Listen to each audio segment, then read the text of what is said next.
Welcome to our crash course video. Today we're diving into the moral and ethical dilemma of divorce. It is morally justifiable? Does it goes against the vows we make? We'll explore different ethical theories to unpack these issues. Let's get started.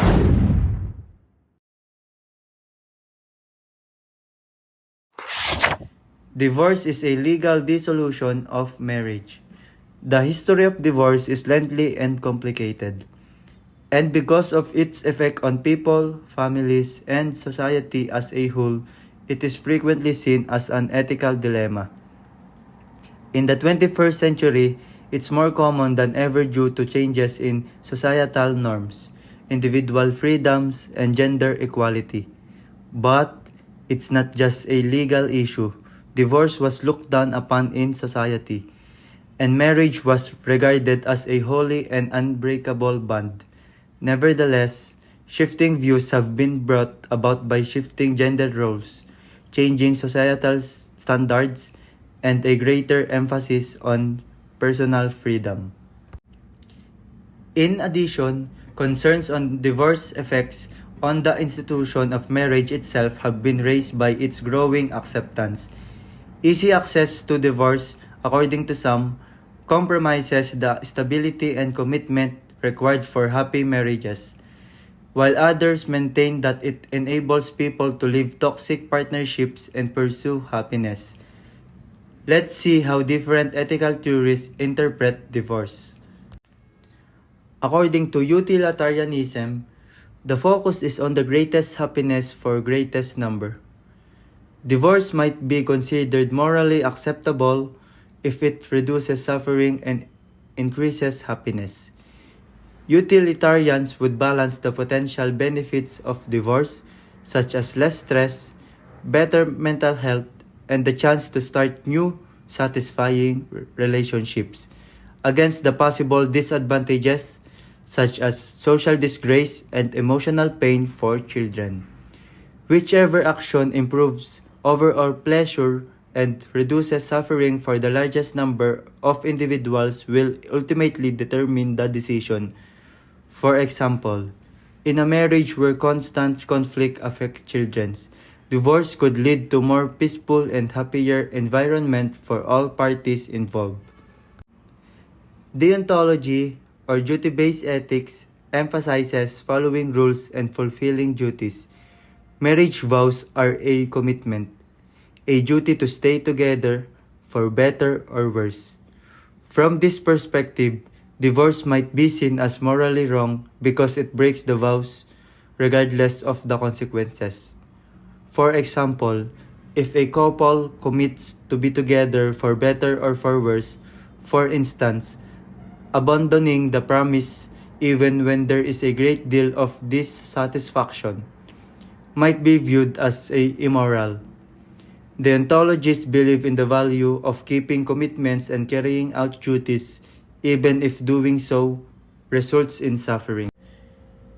From a virtue ethics perspective, the morality of divorce is assessed by examining the character traits and motivations of the individuals involved. If a marriage lacks trust and compassion, continuing it might not align with living a virtuous life. Divorce could be justified if it allows individuals to pursue a life of integrity and personal growth. For example, when a couple decides to get a divorce, for instance, a virtue ethicist would assess if the choice was made with empathy for all parties, openness about their needs and wants, and a readiness to overlook precious wrongdoings.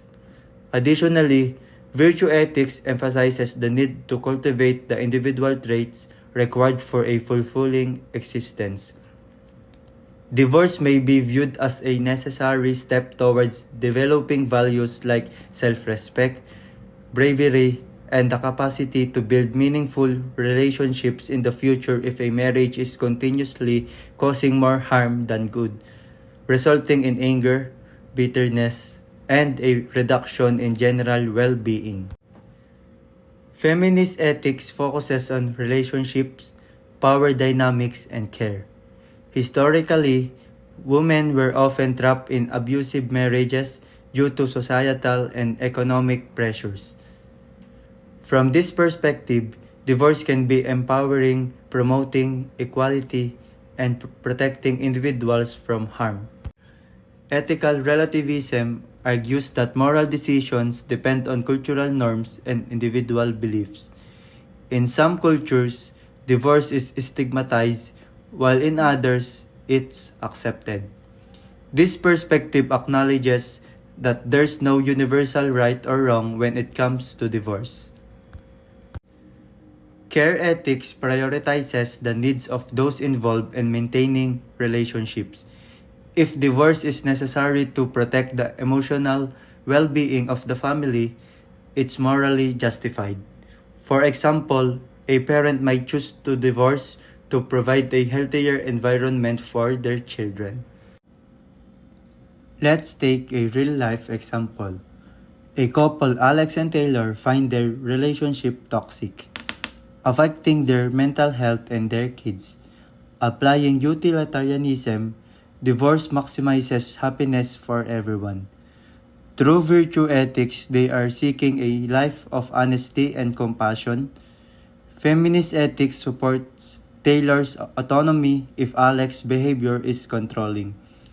Care ethics prioritizes the children's need for a peaceful upbringing.